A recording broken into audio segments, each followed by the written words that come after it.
ओम शांति। 12/9/2023 के साकार अनमोल धारणा युक्त मधुर महावाक्य हैं। मीठे बच्चे, तुम्हें 100% सर्व गुणों में संपन्न बनना है। दिल दर्पण में देखना है हम कहाँ तक पावन बने हैं। क्वेश्चन, तुम बच्चे कौन सा उत्सव रोज मनाते हो और मनुष्य कौन सा उत्सव मनाते हैं? आंसर, तुम दैवी धर्म की स्थापना का अर्थात भारत को स्वर्ग बनाने का उत्सव रोज मनाते हो। रोज तुम्हें मनुष्य को देवता बनाने की सैपलिंग लगानी है। वे मनुष्य तो जंगल के कांटों का सैपलिंग लगाते हैं और नाम देते हैं वनोत्सव। तुम कांटों को फूल बनाने का उत्सव रोज मनाते हो। तुम्हारे जैसा उत्सव और कोई मना नहीं सकता। गीत के बोल हैं, मुखड़ा देख ले प्राणी जरा दर्पण में। ओम शांति। ये किसने कहा? यहाँ तो है ही बाप और बच्चों का सन्मुख मिलन। बच्चों को अब दिव्य चक्षु ज्ञान का तीसरा नेत्र मिला है देखने के लिए, क्योंकि पतित अथवा पाप आत्माएं तो सब हैं। पतितों को पावन बनाने के लिए बाप श्रीमत देते हैं। यह श्रीमत देने वाला कौन है उनको भी समझना चाहिए। वही बोलती है आत्माओं को। हाँ, वही बोलते हैं आत्माओं को। आत्मा जानती है मैंने इस शरीर से अच्छे कर्म किए या बुरे कर्म किए हैं। बाबा, तुम बच्चों को समझ देते हैं। यह तो जरूर है सब पतित थे। अभी तुम देखो हम कहाँ तक पावन बने हैं और दैवी गुण धारण किए हैं। दैवी गुण धारण कराने वाला है सर्व गुणों का सागर बाप। वह बैठ समझाते हैं। मनुष्य तो गाते हैं मुझ निर्गुण हारे में कोई गुण नहीं। खुद कहते हैं हमारे में गुण नहीं है। अब तुम बच्चों को फिर 100% सर्वगुण संपन्न बनना है। कहते हैं अपने दिल दर्पण में देखो। जब सर्वगुण संपन्न बनेंगे तब ही तुम श्री लक्ष्मी और श्री नारायण को वर सकेंगे। पहले पहले तो बाप का परिचय देना चाहिए। ऐसा जो बेहद का बाप है जिसके लिए गाते हैं तुम मात पिता हम बालक तेरे। उस परम पिता की बड़ी महिमा है। कहते हैं शिवाय नमा। अब वह तो स्वर्ग का रचयिता है। जरूर हमको बाप से स्वर्ग का वर्षा लेने का हक है। बेहद के बाप का वर्षा स्वर्ग की बादशाही है जो हमको देते हैं। भारत को स्वर्ग की बादशाही थी, अब नहीं है। जरूर बाप से ही मिली थी। भारत ही सचखंड बनता है। सच शिव बाबा का यह जन्म स्थान है। भारत परमात्मा का जन्म स्थान है, ये कोई नहीं जानते। शिवरात्रि गाई जाती है, वह कौन सी? श्री कृष्ण की भी रात्रि, शिव की भी रात्रि दिखाते हैं। श्री कृष्ण का तो माँ के गर्भ से जन्म हुआ है। शिव बाबा के लिए जन्माष्टमी तो वास्तव में नहीं कहेंगे। शिव बाबा के लिए जन्माष्टमी तो बाबा ने कहा नहीं कहेंगे। शिव बाबा आते ही हैं तब जब ब्रह्मा की रात होती है। रात के बाद दिन अर्थात कलयुग का अंत और सतयुग की आदि होती है। इसको कहा जाता है घोर अंधियारा रात। ये बेहद की रात हो गई। हद की बात तो होती ही है। सॉरी, बाबा ने कहा हद की रात तो होती ही है, परंतु कलयुग अंत घोर अंधियारा कहा जाता है। ज्ञान अंजन सतगुरु दिया, अज्ञान अंधकार विनाश। सतगुरु ज्ञान सूर्य बाप को कहा जाता है। तो पहले पहले तो बाप और वर्षे का परिचय देना है। समझो, कोई बादशाह को बच्चा नहीं है। किसी गरीब के बच्चे को गोद में लेता है तो बच्चा दिल में जानता है ना कि मैं गरीब था, अब मैं बादशाह का बच्चा हूँ। तुम भी जानते हो हम रावण का बनने से बहुत गरीब कंगाल बन गए थे। अभी हम बेहद के बाप के बने हैं, उनसे हमें स्वर्ग का वर्षा मिलता है।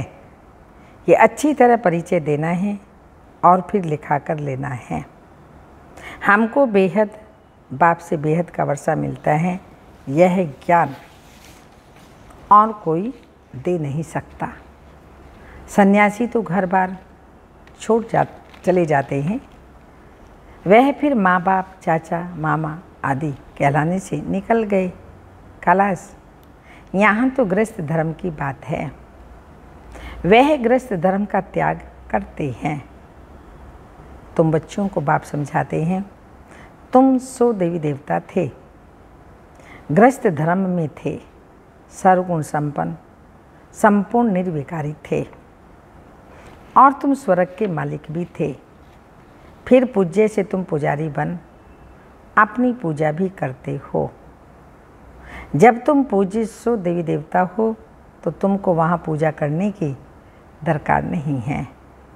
वैसे ही भारत देवी देवताओं का पूज्य कुल था। अभी पूज्य से पुजारी बने हो, फिर तुम बच्चों को पुजारी से पूज्य देवता बनना है। इसलिए ही गाया जाता है, आपे ही पूज्य आपे ही पुजारी। बाप पूज्य और पुजारी नहीं बनते, बाप तो सदा पूज्य ही हैं। भक्ति मार्ग में ब्राह्मण लोग मंदिर में शिवलिंग रखते हैं, फिर बाप की बैठ पूजा करते हैं। हम उनके बच्चे हैं।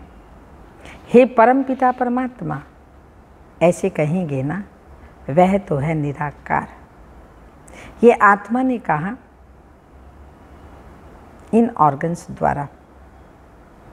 अभी तुम बच्चे यह भी जान गए हो, जो अच्छे कर्तव्य करके जाते हैं उन्हों की महिमा की जाती है। अभी तुम माता पिता उस निराकार को ही कहते हो। तुम्हारे सहज राजयोग और ज्ञान की शिक्षा से हम सुख घनेरे पाएंगे। उसके लिए तुम पुरुषार्थ कर रहे हो। कितनी सहज बात है। तुम प्रजापिता ब्रह्मा के बच्चे हो, बीके प्रैक्टिकल में सन्मुख बैठे हो। शिव बाबा और ब्रह्मा दोनों के सन्मुख हो।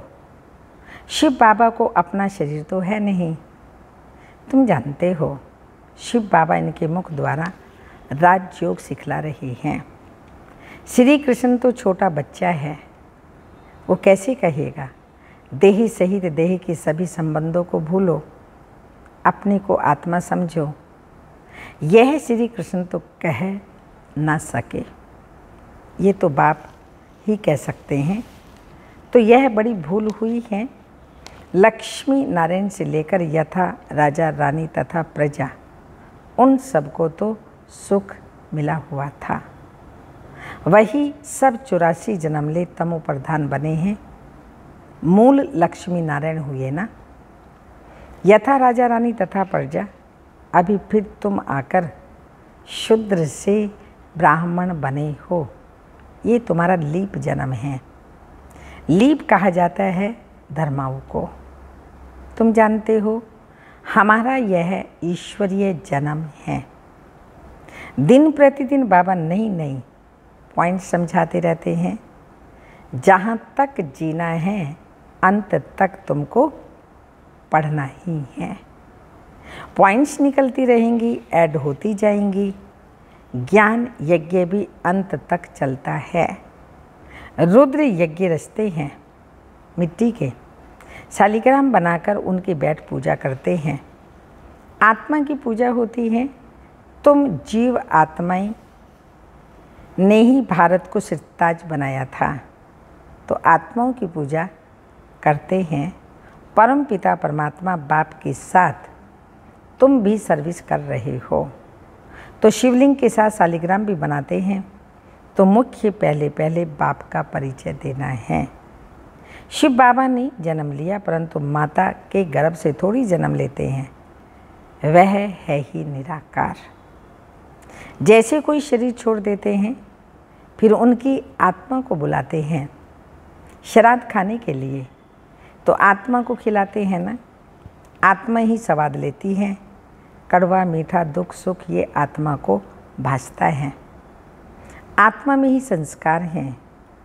आत्मा को सुख व दुख तब भासता है जबकि शरीर है। तो बाबा ने समझाया है सजा कैसे मिलती है। सूक्ष्म शरीर भी नहीं, स्थूल शरीर धारण कराए सजा देते हैं।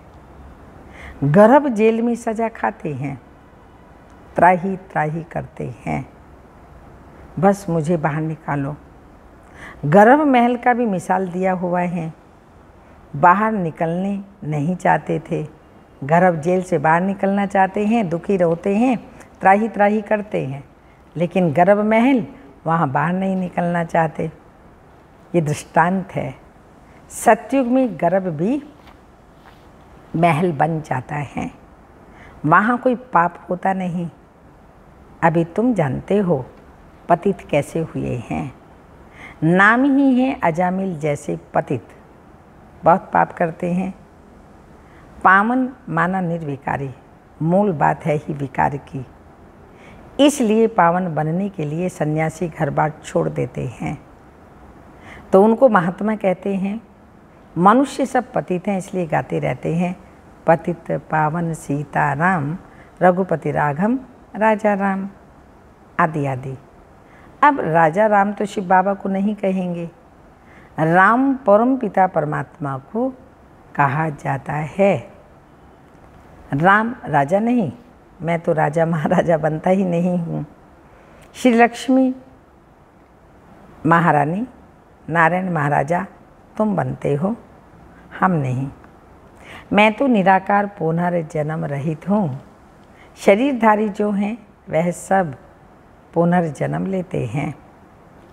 बाप कहते हैं मैं हूँ निराकार, मुझे भी प्रकृति का आधार लेना पड़ता है। मैं गर्भ में प्रवेश नहीं करता हूँ, मैं इनमें प्रवेश करता हूँ। ये अपने जन्मों को नहीं जानते हैं। तो बाप बैठ समझाते हैं तुम सो देवी देवता थे, फिर शूद्र बने, अभी तुम सो ब्राह्मण बने हो। मैं तुमको समझाता हूँ, तुम अपने जन्मों को नहीं जानते। जो ब्राह्मण बनेंगे वही आकर समझेंगे। बाप कहते हैं इस प्रकार तुमने 84 जन्म पूरे किए। कहा जाता है 21 पीढ़ी का वर्षा, बेहद का बाप बेहद सुख का वर्षा देंगे ना। लौकिक बाप से तो अल्पकाल का सुख मिलता है, अमर लोक में आदि मध्य अंत सुख है। यहाँ आदि मध्य अंत दुख है। तुम पार्वतियों को अमर कथा, शिव बाबा अमर कथा सुनाते हैं।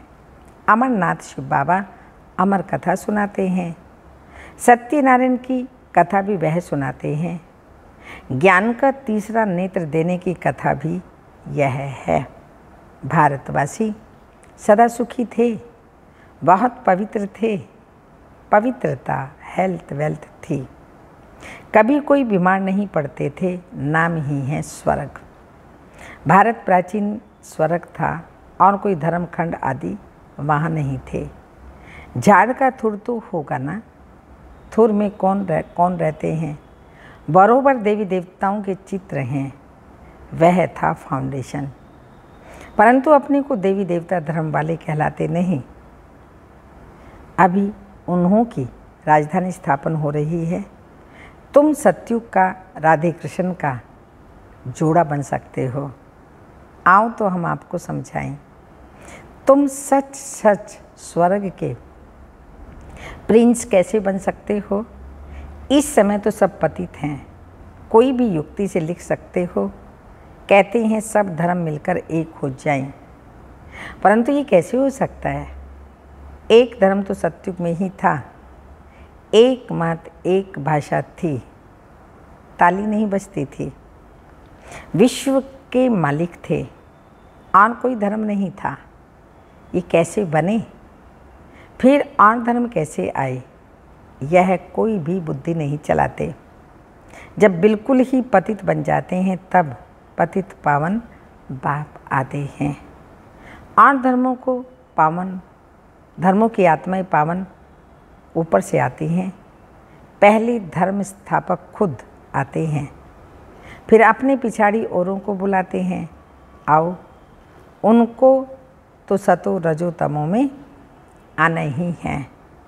जो भी आते हैं सबको सतो रजो तमो बनना ही है, परंतु अभी तुम पतित से पावन बनते हो। सब बुलाते हैं, गॉड फादर आओ, आकर के हमको हेवन में ले जाओ। वह हेवन कोई मुक्ति को नहीं, कोई जीवन मुक्ति को, कहीं तो जीवन मुक्ति को समझते हैं। तुम समझते हो हेवन जीवन मुक्ति को ही कहा जाता है। कोई मुक्ति को समझते, कोई जीवन मुक्ति को, लेकिन हेवन जीवन मुक्ति को कहा जाता है। तुम्हारा सैपलिंग लग रहा है, वह फिर जंगल में कांटों का सैपलिंग लगा रही हैं। रात दिन का फर्क है ना। उनका भी उत्सव मनाते, वनोत्सव, झाड़ उगाने के लिए उत्सव मनाते हैं। तुम दैवी धर्म का अर्थात भारत को स्वर्ग बनाने का रोज उत्सव करते हो। रोज बाबा का परिचय देते हैं ना सबको, कब किसको। तो ये देवी देवता धर्म का उत्सव मनाते, अर्थात रोज कोई ना कोई को ज्ञान सुनाते। रोज मनुष्य से देवता बनाने का पुरुषार्थ करते हो। कांटों से फूल बनाना, ये तुम्हारा रोज का उत्सव होता है। भगवान फिर जरूर इतना इनाम भी देंगे ना। बच्चों ने गीत सुना, हे प्राणी अपने दिल दर्पण में देखो। तुम स्वर्ग के देवी देवता बनने अथवा लक्ष्मी को बनने लायक बने हो। कोई अवगुण तो नहीं है। भल तूफान तो खूब आएंगे, माया छोड़ती कोई को नहीं है। बड़े बड़े दीपकों को भी बुझा देती है। उल्टे सुलटे संकल्प तो खूब वार करेंगे। मजबूत रहना है, इसमें मुरझाने की बात नहीं है। बाप से योग तोड़ नहीं देना है। सबका खिवैया वह एक बाप ही है। विषय वैतरणी की बड़ी खाड़ी है, उसे तुम योग बल से पार करते हो। विषय सागर से पार होकर तुम क्षीर सागर में चले जाएंगे। विष्णु का राज्य क्षीर सागर में है, अर्थात घी की नदी बहती है। यहाँ तो घासलेट रक्त की नदियाँ बहती हैं। तुम बच्चे जानते हो, शिव बाबा की श्रीमत से हम शिवालय में जा रहे हैं, जहाँ हम सदैव सुखी रहेंगे। तुम सदा सुखी थे। माया ने दुखी बनाया है, ग्रस्त व्यवहार को अधर्मी बना दिया। वहाँ है ग्रस्त व्यवहार धर्मी। अभी तुमको बाप श्रेष्ठाचारी दैवी ग्रस्त धर्म वाला बना रहे हैं। पहले पहले मुख्य है बाप का परिचय देना। तुम बाप का बनने से स्वर्ग का मालिक बन सकते हो। यह तो दुख धाम है। तुम स्वर्ग में जाते हो वाया मुक्ति धाम। इसलिए शिवपुरी विष्णुपुरी को याद करो। याद करते करते अंतमति सुगति हो जाएगी। ये याद रखो, हमने 84 जन्म पूरे किए, फिर हम सब आकर राज्य करेंगे। दिल दर्पण में अपनी शक्ल देखते रहो। कोई अवगुण तो नहीं है हमारे में। अच्छा, मीठे मीठे सिक्के लदे बच्चों प्रति माता पिता बाप दादा का याद प्यार। Good morning, diamond morning. रूहानी बाप की रूहानी बच्चों को नमस्ते। हम रूहानी बच्चों के रूहानी माता पिता बाप दादा को याद प्यार। गुड मॉर्निंग, डायमंड मॉर्निंग, ओम नमस्ते। योग बल से विषय वैतरणी की बड़ी खाड़ी को पार करना है। धारणा की पॉइंट है, योग बल से विषय वैतरणी बड़ी खाड़ी को पार करना है। उल्टे संकल्पों में मुरझाना नहीं है, मजबूत रहना है। सेकंड पॉइंट, पूजनीय बनने के लिए बाप के साथ भारत को सिरताज बनाने की सेवा करनी है। वरदान, ट्रस्टी बन लौकिक जिम्मेवारियों को निभाते हुए अथक रहने वाले डबल लाइट भाव। स्पष्टीकरण, लौकिक जिम्मेवारियों को निभाते हुए सेवा की भी जिम्मेवारी निभाना, इसका डबल लाभ होता है। डबल जिम्मेवारी है तो डबल प्राप्ति है, लेकिन डबल जिम्मेदारी होते भी डबल लाइट रहने का स्वयं को ट्रस्टी समझकर जिम्मेवारी संभालो तो थकावट का अनुभव नहीं होगा। जो अपनी गृहस्थी अपनी प्रवृत्ति समझते हैं उन्हें बोझ का अनुभव होता है। आत्मा अपना कुछ है ही नहीं तो बोझ किस बात का। सब कुछ बाबा को दे दिया, अपना कुछ है ही नहीं तो बोझ किस बात का। स्लोगन, ज्ञान सदा ज्ञान सूर्य के सन्मुख रहो। सदा ज्ञान सूर्य के सन्मुख रहो तो भाग्य रूपी परछाई आपके साथ रहेगी। सदा अमृत ज्ञान सूर्य के सन्मुख रहो तो भाग्य रूपी परछाई आपके साथ रहेगी।